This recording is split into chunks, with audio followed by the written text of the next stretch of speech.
لا حول ولا قوة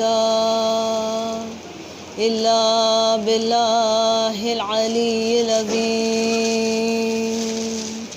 أعوذ بالله من الشيطان اللعين الرجيم. بسم الله الرحمن الرحيم. الحمد لله رب العالمين، والصلاة والسلام على ختم الأنبياء والمرسلين، سید النبیین جد الحسن والحسین ابو القاسم محمد. اللہم صلی علی محمد وآل محمد وأہل بیتہ الطیبین الطاہرین المعصومین المظلومین، ولعنۃ اللہ علی اعدائہم اجمعین.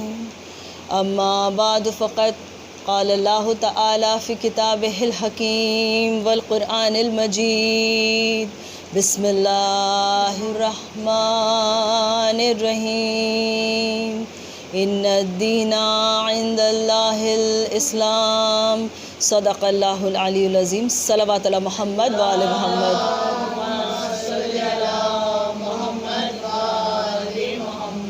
وعجل فرجہم. ساری تعریفیں اس خدائے بزرگ و برتر کے نام کہ جس کے قبضہ قدرت میں کائنات کا ہر نظام ہے. درود و السلام محمد وآل محمد پر. اللہم صلی علی محمد وآل محمد وعجل فرجہم. کنیزان سیدہ، عزاداران سید الشہداء، یہ تیسرا دن ہے مسلسل کہ یہ سعادت ہمیں نصیب ہوئی ہے کہ ہم اس فرش عزا پر موجود ہیں، اس پاک بزم میں، اس پاک مجلس میں ہم شامل ہیں. چاہے نمبرز کم ہوں لیکن جذبہ کم نہیں ہے. گزشتہ 2 دنوں میں آپ کے سامنے جو بھی کچھ عرض کر پائی ہوں اور آئندہ جو کرنا ہے، آج بھی جو کرنے کی کوشش کروں گی حسب حیثیت، اس کا خلاصہ یہی ہے کہ اسلام توازن اور تواضع کا مذہب ہے. عقل ہمیں یہ کہتی ہے کہ وبا کا موسم ہے، گھر سے نہ نکلیں، لیکن احساس ہمیں یہ کہتا ہے کہ اگر شہرگ حیات یعنی عزاداری سے ہم دور ہو جائیں تو زندہ کیسے رہیں گے. اب ان دونوں کے بیچ ایک کنسیڈریشن ہمیں حاصل کرنا ہے، ایک بیلنس بنانا ہے کہ کریں لیکن ذمہ داری کے ساتھ کریں.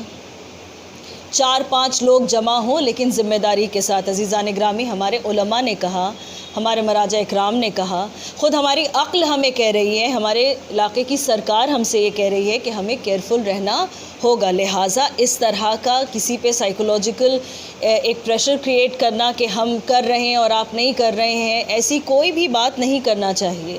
عزاداری کو اگر ہم نے فتنہ و فشار کا اگر ذریعہ بنا لیا تو پھر کچھ بھی ہو جائے نجات نہیں ہو سکتی. اس لیے کہ یہ ہمارے تمام عقائد میں سب سے مضبوط چیز ہے اور اس کو ہمیں بہت پاکیزگی سے بہت سنبھال کر رکھنا ہوگا. جو سب سے قیمتی چیز ہے اسے ہم سب سے زیادہ سنبھال کر رکھتے ہیں یا نہیں؟ تو یہ عزاداری ہمارے لیے سب سے زیادہ اہمیت کی حامل ہے. عزیزان گرامی، یہ صرف 10 ایام تو نہیں ہے، ابھی آنے والے 2 مہینے ہیں انشاءاللہ. اور اب تو یہ گرمی، یہ اضطراب، یہ تکلیف دل کی اور زیادہ ہوگی کیونکہ ہم گزشتہ برسوں کے تمام ایکسپیرینسز یاد کرتے رہیں گے اور یہ سوچتے رہیں گے کہ کیسے جائیں، کیا کریں. تو عزیزان گرامی، ہمیں ایک بیلنس رکھنا ہے.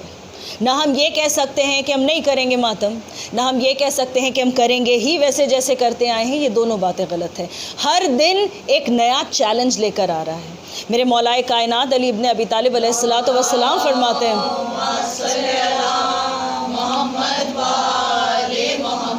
وعجل فرجم، فرماتے ہیں کہ مومن حشاش بشاش ہوتا ہے، ہمیشہ ہوش میں ہر کام کرتا ہے. لہٰذا انسان اپنی اس محبت کی گرمی میں بہت زیادہ افراط نہ کر جائے اور ایسا بھی نہ ہو کہ بالکل ہی ہاتھ دھو کر بیٹھ جائے خوف کے مارے، کیونکہ مولا نے کیا کہا کہ مومن کے دل میں آدھا خوف اور آدھی امید رہتی ہے۔ لہٰذا اگر گھر پر بیٹھ کے مجلس کر رہے ہیں تو یقین رکھیے کہ ثواب آپ کا وہی ہے۔ یاد رکھیے کہ پہلی مجلس شام غریبہ میں ہوئی، جب قیدی بنا لیا گیا حصار میں۔ باقی کی مجالس کہاں ہوئی؟ راستوں میں ہوئی۔ پھر مجالس کہاں ہوئی؟ قید خانوں میں ہوئی۔ عزیزان گرامی، ہمارے ہر امام نے جس نے قید کاٹی ہے اس نے اس قید خانے میں تنہا سید الشہداء کے مصائب پڑھے اور گریہ کیا ہے۔ آج جو یہ آپ کو ملا ہے، میں ہمیشہ کہتی ہوں کہ اہل بیت کے چاہنے والے جو ہیں وہ اپنی سوچ کو مثبت رکھتے ہیں، پازیٹیو رکھتے ہیں۔ آج اگر آپ گھر پر بیٹھ کے اس مجلس کو سن رہے ہیں، اس وقت اپنی ماؤں بہنوں بیٹیوں بچوں سے میں کہہ رہی ہوں کہ اگر اس وقت آپ سن رہے ہیں، یقین جانیے کہ آپ نے مظلوم ائمہ کی سنت پر عمل کیا ہے، آپ نے ان کی سنت پر عمل کیا ہے۔ آپ تنہا بیٹھ کر رو رہے ہیں۔ واقعی یہ اگر ہم دیکھیں نا، اس کو پازیٹیولی لیں تو اس سال کا یہ محرم، یہ جو ریاکاری کا، دکھاوے کا، شو آف کا، فلانٹنگ کا یہ جو ایک جو مرض ہے جو ناسور اترتا چلا آ رہا ہے ہماری قوم کے مزاج میں، یہ اس کو دور کرنے کے لیے ہے۔ دس از دا کوارنٹائن فار آل ریاکاری۔ گھر میں بیٹھ کر روئیں اور خلوص اپنا بی بی کو دکھائیں، اور اس فرش کی عظمت نہ ہم بڑھاتے ہیں نہ ہم گھٹا سکتے ہیں، کوئی نہیں کر سکتا۔ یہ فرش اپنی جگہ ویسے ہی لازوال ہے کہ جیسے اس فرش کا مالک ہے۔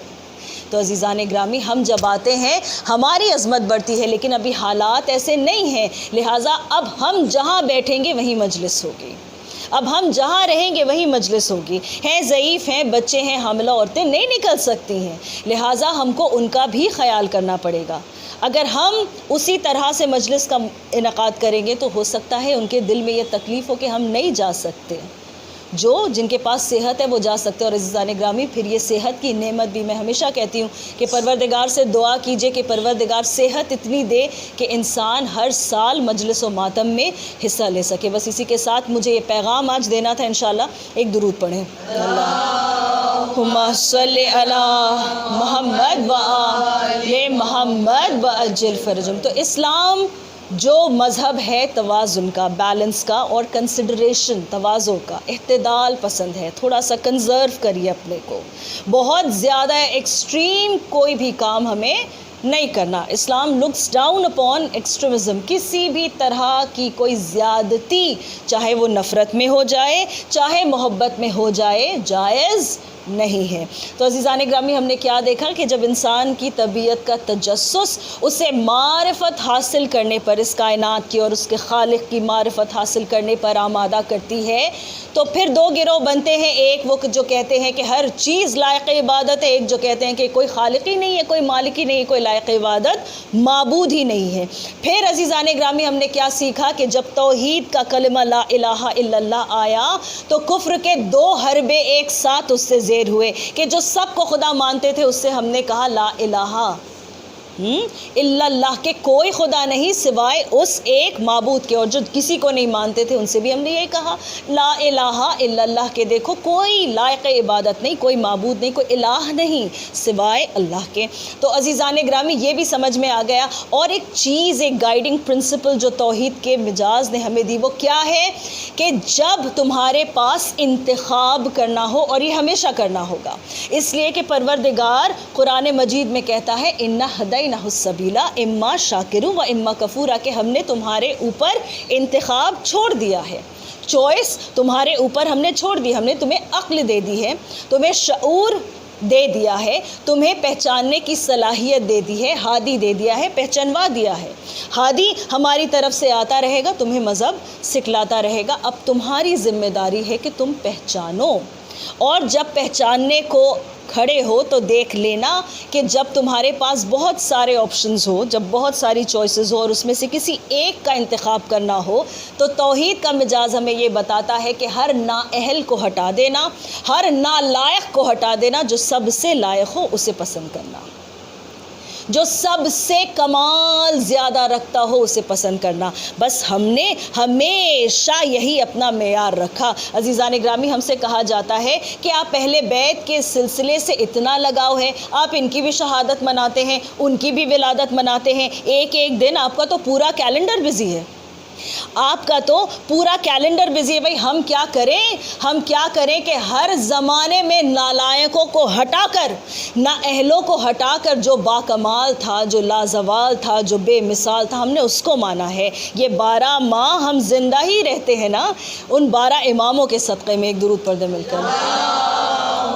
صلی علی محمد و آل محمد. اگر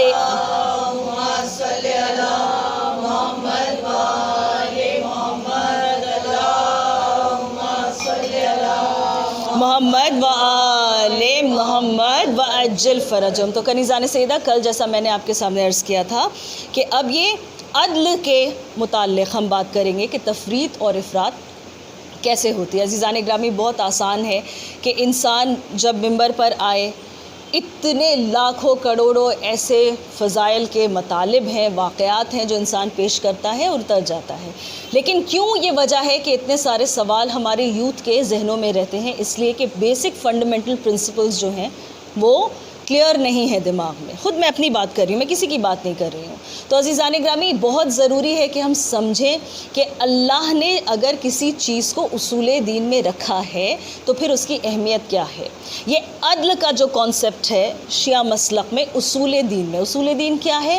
وہ چیزیں جو وہاں سے آئیں. فروع دین کیا ہے؟ کہ جن کا حکم آنے کے بعد ہم انہیں ادا کریں، ہم انہیں ایگزیکیوٹ کر اس کے پاس بھیجیں. ٹھیک ہے. اب جو وہاں سے آئے گا ظاہر ہے کہ اس میں وہاں والی بات ہوگی، جو یہاں سے جائے گا ظاہر ہے کہ اس میں یہاں والی بات ہوگی. تو وہاں سے جو آتا ہے وہ ایک پرماننٹ فیچر ہے، وہ سب کے لیے برابر ہے اور اس میں کوئی فرق نہیں پڑتا. جیسے وہ بھیجنے والا ہے نا، اسے کوئی فرق نہیں پڑتا، کوئی مانے نہ مانے. جو مانتا ہے اس کا فائدہ ہوتا ہے، جو نہ مانتا ہے اس کا نقصان ہوتا ہے. تو عزیزان گرامی، عدل کا یہ کانسیپٹ شیعہ مسلک میں اصول دین میں ہے اور دوسرے نمبر پر ہے. توحید کے بعد آتا ہے عدل. واٹ از عدل؟ عدل ہے جسٹس. انصاف الگ چیز ہے، عدل الگ چیز ہے. عدل ہے، اگر میں آپ کو بتا دوں، چونکہ یہ قوم بہت اچھے سے سمجھتی ہے کہ ظالم کی تعریف کیا ہے، تو ظلم کا الٹا ہے، اس کی اپوزٹ ہے، اس کا وپریت ہے، اس کی ضد کیا ہے؟ عدل. ہر چیز کو اس کے مقام پر رکھنا، یہ عدل ہے. ظلم کیا ہے؟ ہر چیز کو اس کے مقام سے ہٹا کر، کسی بھی چیز کو آپ نے اس کے مقام سے ہٹا کر رکھ دیا، یہ ظلم ہے. اب اسے زندگی میں ہر چیز میں اپلائی کر کے ایک سیکنڈ میں دیکھیے کہ یہ کتنا خوبصورت ڈیفینیشن ہے نا، یہ کانسیپٹ کتنا اچھا ہے. تو عزیزان گرامی، اللہ وہ ہے کہ جو علم کا خالق ہے. علم ہوتا ہے کسی کے پاس، وہ علم کا خالق ہے. میں جانتی ہوں کہ گفتگو آج ذرا دوسرے انداز کی ہے، لیکن مجھے یقین ہے کہ چونکہ ہم اس نیت سے یہاں پر آئے ہیں کہ انشاءاللہ ہم سب کچھ نہ کچھ سیکھیں ایک دوسرے سے، لہٰذا ہم بہت غور سے اس کو سنیں گے. تو عزیزان گرامی، عدل وہ چیز ہے جس کو ہم مانتے ہیں کہ اللہ نے ہمیشہ عدالت سے کام لیا ہے، وہ ہمیشہ عدالت سے کام لے گا. اس کے فیصلوں پر کبھی بھی سوالیہ نشان اٹھایا نہیں جا سکتا. دیکھیں بھائی، اب غدیر ہو گئی لوگوں کی زندگی میں تو کیا جائے؟ تو ہم عدل کو ہٹا دیں بیچ میں سے، ہے نا، ہم عدل کو ہٹا دیں. اگر ہم نے عدل مان لیا تو ہمیں یہ ماننا پڑے گا کہ غدیر کا فیصلہ بالکل صحیح تھا، جو کہ ہے. اگر ہم نے عدل کو مان لیا، بھائی یہی پریشانی لوگوں کو ہو گئی، اسی لیے اللہ کے توحید کے بعد عدل کو ہٹا دیا گیا. یہ بھی ظلم ہے. امام کو نہ ماننے کے لیے، علی کو مولا نہ ماننے کے لیے اللہ کے عدل سے انکار کر دیا. اب جس کے عدل سے انکار ہوتا ہے آٹومیٹکلی اس پہ یہ الزام لگتا ہے کہ اگر وہ عادل نہیں ہے تو معاذ اللہ وہ ظالم ہے. اب جو اللہ کو ظالم سمجھے اس کا کہاں ٹھکانہ ہے؟ ایک درود پڑھیں مل کر. اللہم صلی علی محمد و آل محمد. ایسا درود اگر آپ نے پڑھا تو کر لی ہم نے پینڈمک نظرداری. محمد و آل محمد و عجل فرجہم. تو کنیزان سیدہ، اب اس کے ساتھ ہم آغاز کرتے ہیں آج کی گفتگو کا. وہ کیا ہے کہ کل ہم نے سنا تھا کفر کے پاس جو ایک حربہ ہے، جب وہ کسی کے کمال کا انکار کرنا چاہتا ہے تو وہ کیا کہتا ہے کہ یہ اتفاق سے ہو گیا. یہ اتفاق ہے، یہ اتفاق ہے، یہ کوئی انسیڈنس ہے. جب ہم کہتے ہیں کہ اوپر دیکھو آسمان میں ٹیلیسکوپ سے ہر چیز اپنے مدار پر قائم ہے، کوئی چیز ادھر ادھر نہیں ہوتی، اور ہو جائے تو سب تباہ اور برباد ہو جائے گا. کہتے ہیں یہ کاسمک کو انسیڈنس ہے. جتنا بڑا کمال آپ ان کو دکھائیں گے اس کو اتنا بڑا اتفاق کہتے ہیں. تو یہ بھی سمجھ میں آ گیا کہ اگر کسی چیز کے کمال سے کوئی انکار کرے، کسی شخص کے کمال سے کوئی انکار کرے، کسی کی شخصیت کے کمال سے کوئی انکار کرے تو وہ کفر کا مجاز رکھتا ہے. یہ بھی ہمارے سمجھ میں آ گیا. اب جب عدالت کا مرحلہ آتا ہے تو پھر یہ دونوں باتیں ہوتی ہیں کہ اللہ نے ہمیں اختیار دیا ہے یا نہیں دیا ہے.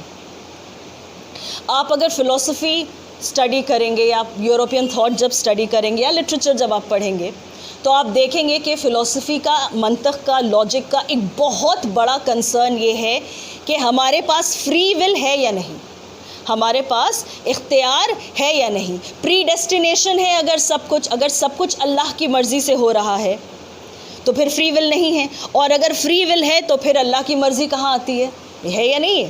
یہ سوال ہے یا نہیں؟ اتنے غصے سے مجھے نہ دیکھیے. ایک درود پڑھیں مل کر.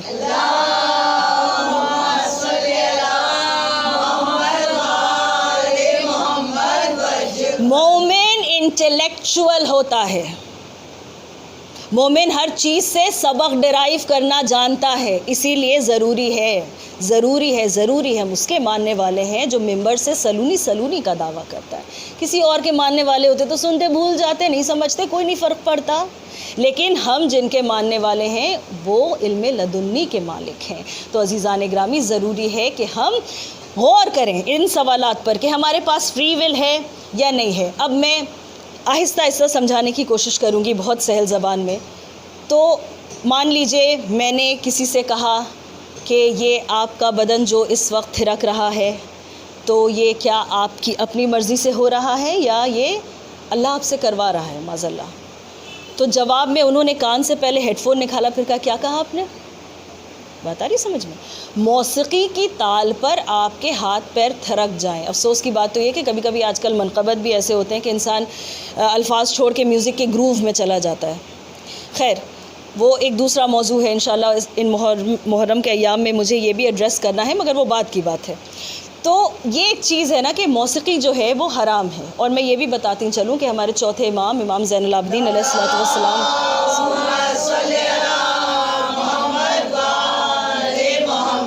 وعجل فرجہم کہتے ہیں کہ جس گھر میں موسیقی کی آواز ہو یا جہاں موسیقی بجتی ہو یا اس کے انسٹرومنٹس ہوں، کچھ بھی کنیکشن ہو جہاں میوزک بجتا ہے، کبھی بھی یہ جملہ جب میں سنتی ہوں، دہراتی ہوں تو میرے اتنے رونگٹے کھڑے ہوتے ہیں. مولا کہتے ہیں کہ اس گھر سے مجھے اپنے بابا کے قاتلوں کی بو آتی ہے. جی تو عزیزان گرامی، میں نے صرف ایک ایسی مثال دی کہ جہاں بھی آواز جائے، یہ بہت ہی کامن ڈیزیز ہے. It's a pandemic of its own kind, music, right? تو یہ جو چیز ہے نا، اس کو بہت زیادہ ضروری ہے. اپنے بچوں کے لیے میں کہہ رہی ہوں کہ بہت زیادہ ضروری ہے کہ کیئرفل رہیں. Don't take things lightly. آپ ایک نارمل سا یوٹیوب پہ ویڈیو لائف ہیکس کا دیکھ رہے ہیں، آپ کے کان میں ہیڈ فونز لگے، اس کی جو میوزک ہے آپ کو لطف دے رہی ہے، حرام ہے، مت کیجیے. اتنی بڑی بات سننے کے باوجود اگر آپ نے اس کو جاری رکھا تو پھر میں اور کچھ نہیں کہہ سکتی. تو بہرحال میں نے آپ سے پوچھا کہ یہ جو آپ کا پیر تھرک گیا، یہ جو آپ کا ہاتھ ذرا سا ایک تال پر بج گیا، یا آپ نے خود کیا یا اللہ نے کروایا؟ اب آپ نے ہیڈ فون نکال کر مجھ سے پوچھا کہ آپ نے کیا کہا. اس کا مطلب یہ ہے کہ آپ اتنے موہ تھے اس کام کو کرنے میں کہ آپ اس وقت سن بھی نہیں پائے کہ میں نے کیا کہا آپ سے. بہرحال تو ایک گروپ یہ ہے جو کہتا ہے کہ سب کچھ اللہ کرواتا ہے، سب کچھ اللہ کرواتا ہے. میں نے آپ کو ملٹی پلیکس کے باہر دیکھا، میں نے آپ سے پوچھا کہ بھائی یہاں کیسے؟ تو آپ نے کہا کہ اللہ کی مرضی تھی ہم آ گئے. استغفر اللہ. اللہ کی مرضی تھی سو ہم آ گئے، اللہ کی مصلحت تھی سو ہم آ گئے. ہم نے دیکھا، افسوس کی بات سے بہت یہ ہوتا ہے، لیکن خیر، ہم نے دیکھا کہ جو چیز آپ کی نہیں تھی اس پہ آپ کا ہاتھ چلا گیا. تو ہم نے جب پوچھا کہ بھائی یہ کسی اللہ کی مرضی ہے، وہ قادر مطلق ہے. ان اللہ علی کل شیء قدیر. دیکھیے کتنا کم ہم سمجھتے ہیں قرآن مجید کو کہ وہ تمام شے پر قدرت رکھنے والا ہے. جو کرا رہا ہے وہ کرا رہا ہے. ان کا یہ مال ان کے پاس سے جانا تھا لہٰذا ہم آ گئے. اس ملٹی پلیکس کو ٹکٹس کے اتنے پیسے کمانے تھے لہٰذا ہم آ گئے. ہاں اس میوزک کو ہمارے کان میں جانا تھا لہٰذا بھائی. اب اسی قسم کی ان لاجیکل جسٹیفیکیشن ہو سکتی ہے اس بات کی, ہے نا, اور تو کوئی ترک نہیں ہے اس کا. تو عزیزان گرامی ایک گروپ یہ ہے جو کہتا ہے سب کچھ اللہ کروا رہا ہے, سب کچھ اللہ کروا رہا ہے, سب کچھ اللہ کروا رہا ہے. تو پھر جب میدان محشر میں جانا اور اللہ تمہیں جہنم میں ڈال رہا ہو تو کہنا کہ بھائی ہم نہیں جائیں گے, ہم نہیں جائیں گے. اللہ کہے گا کہ تم نے گناہ کیے ہیں. کہا تم نے کروائے ہیں, معاذ اللہ تم نے ہمیں آمادہ کیا تھا. تم تو قادر مطلق تھے, روک لیتے ہمیں. بھئی یہ بات میں اس لیے نہیں کہہ رہی ہوں کہ مجھے آج اس طرح کی بات کرنے کا شوق ہے. ویل ریچ نتیجہ. تو عزیزان گرامی اس کے بعد کہیں گے کہ ہماری عبادتیں بھی ہیں, تو اللہ کہے گا کہ وہ بھی ہم نے کرائی ہیں. تو تمہارا کمال کیا ہے؟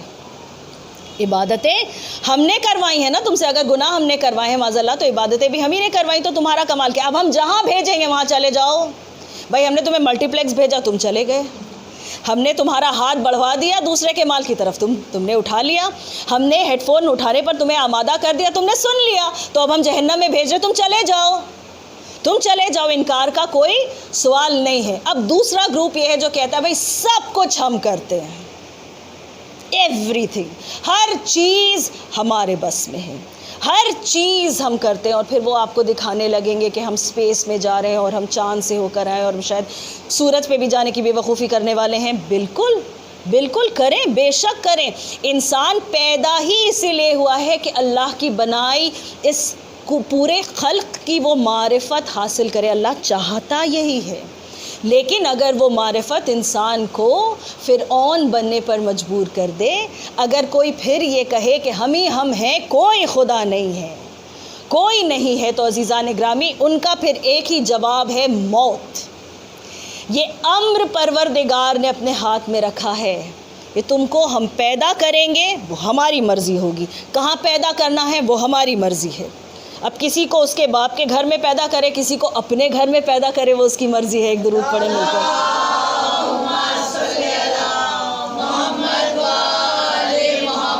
وَعَجِّلْ فَرْجَهُمْ. تم پیدا کب ہوگے اور تم اس دنیا سے رخصت کب ہوگے, یہ ہم نے اپنے ہاتھ میں رکھا ہے. اب اس درمیان میں تمہیں جو جی چاہے کر لو, جو سمجھ میں آئے کہہ دو. بھائی فرعون نے کیا کیا؟ خدائی کا دعویٰ کر لیا, لیکن کیا وہ اپنی موت کو روک سکا؟ یہ کیسا خدا ہے جو مر کر چلا گیا؟ وہ بھی ڈوب مرا, صرف مرا نہیں, ڈوب مرا, اور ایسا مرا کہ آج تک دفن نہیں ہو سکا. تو عزیزان گرامی یہ بھی سمجھ میں آ گیا کہ جنہوں نے افراط کیا اس کانسیپٹ پہ کہ سب اختیار اللہ کے پاس ہے, جو آگے بڑھ گئے انہوں نے کیا کہا کہ سب اختیار اللہ کے پاس ہے.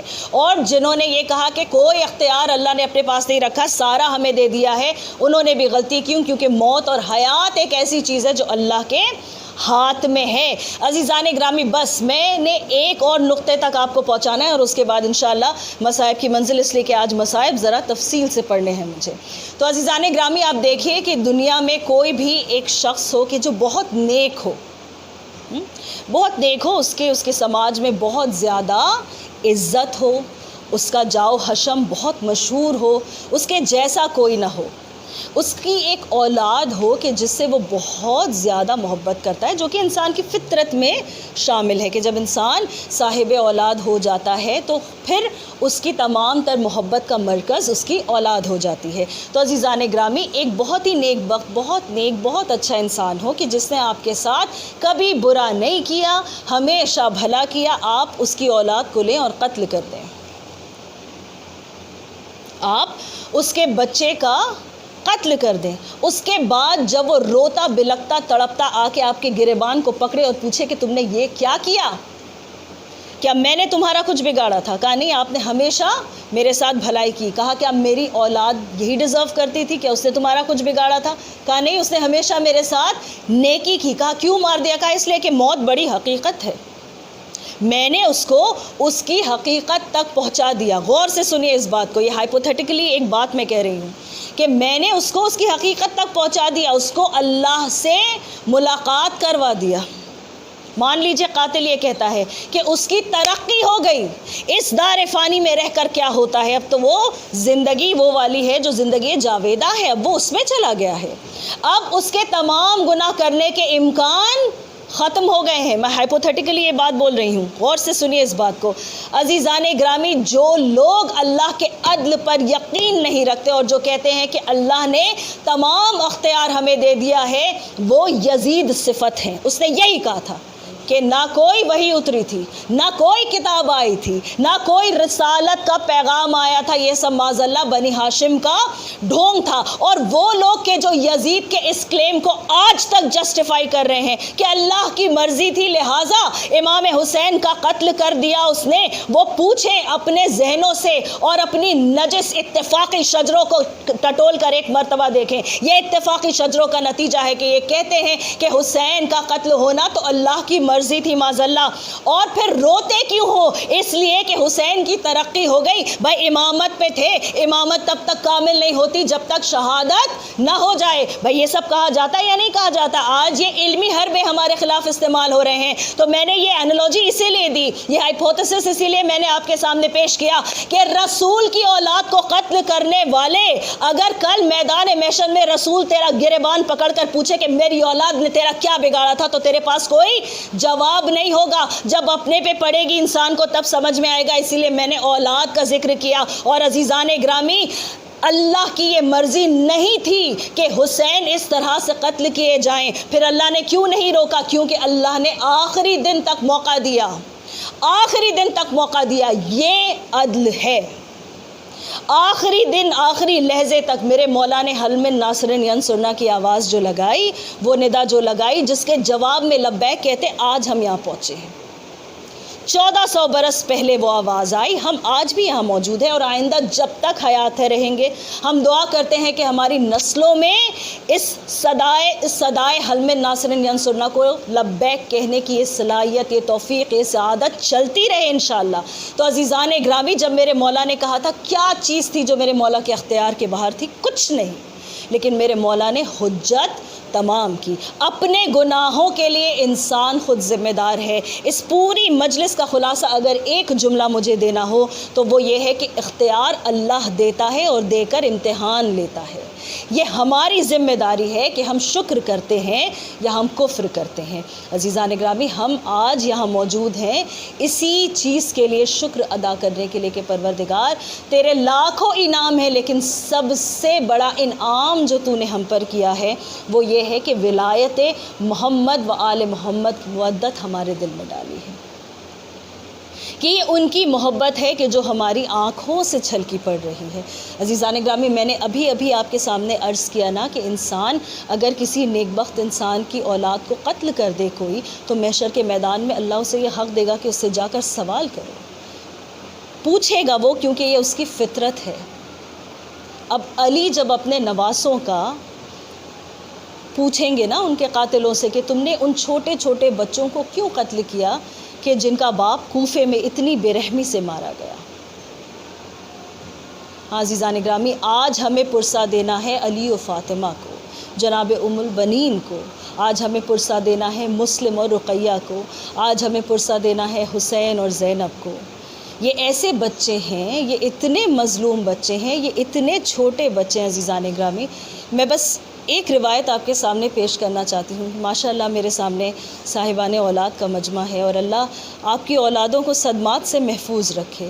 لیکن ایک سوال ہے جو ذہنوں میں اٹھتا ہے کہ اتنے چھوٹے بچوں کے ساتھ اتنے بڑے ظلم کوئی کیسے کر سکتا ہے؟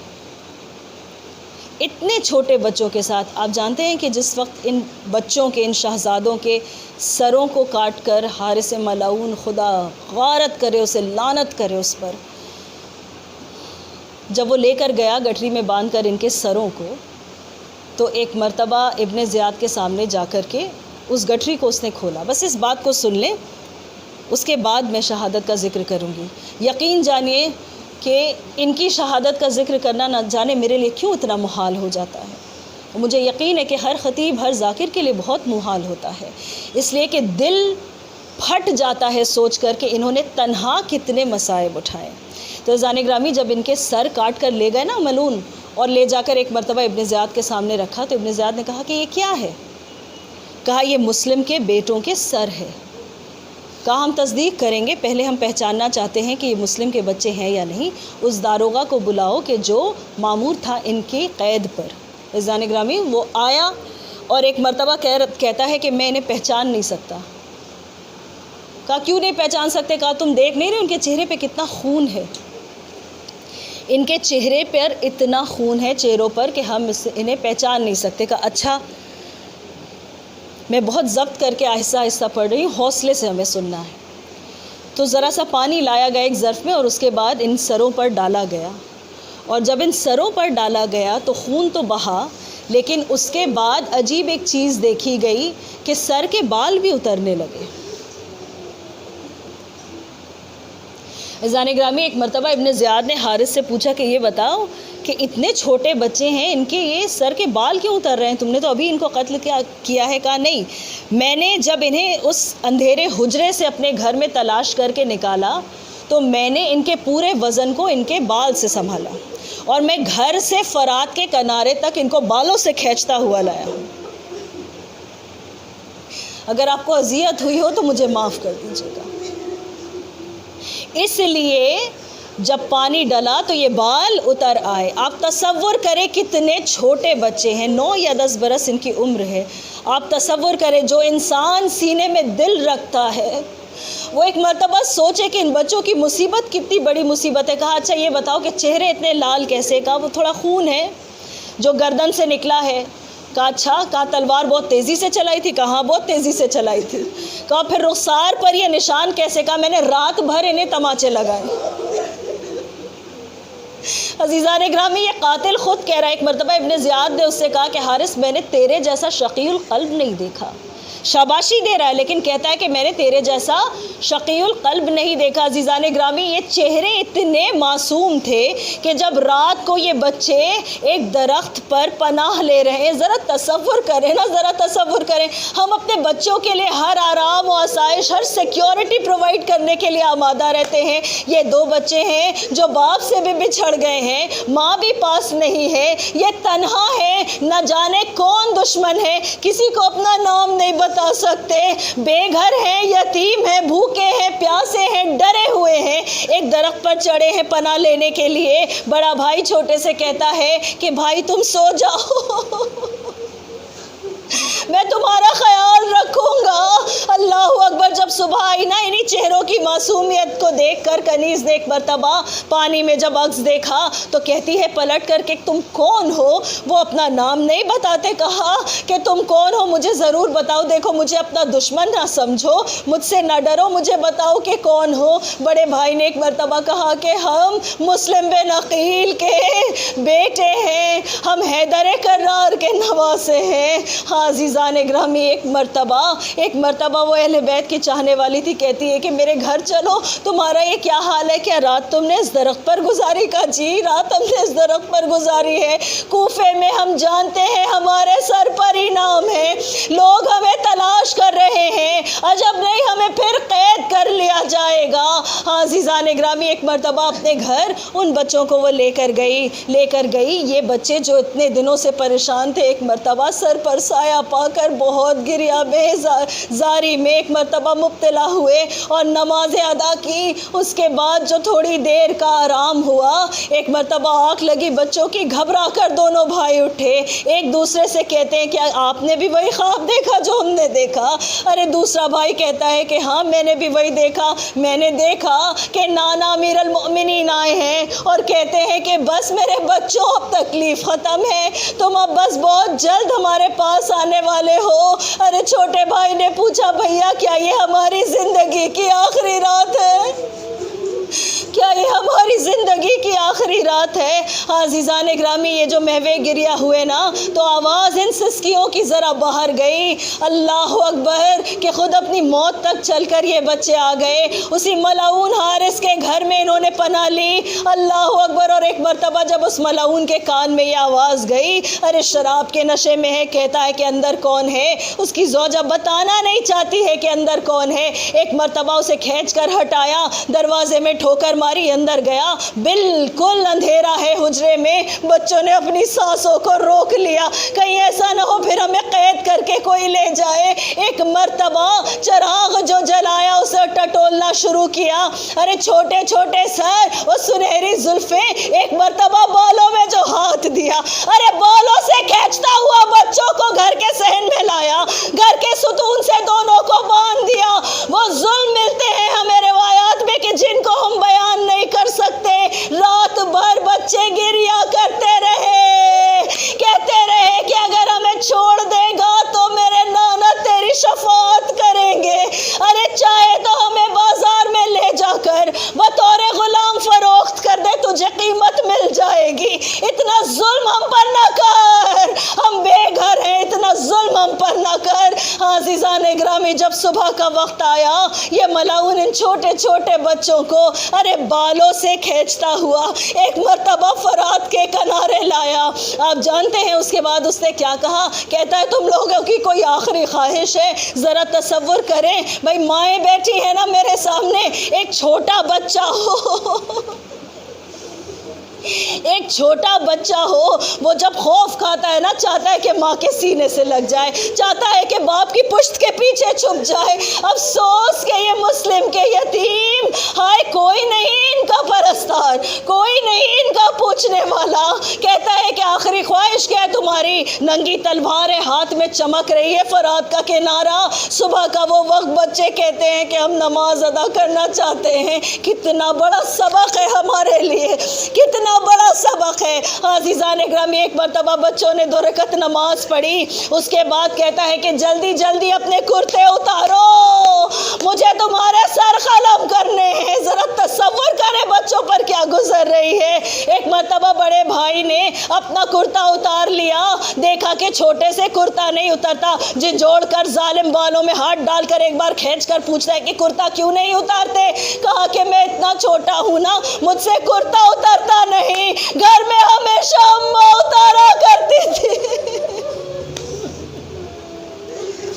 اور ایک مرتبہ کہتا ہے بتاؤ کسے پہلے قتل کروں؟ چھوٹا بھائی کہتا ہے کہ مجھے پہلے قتل کرو.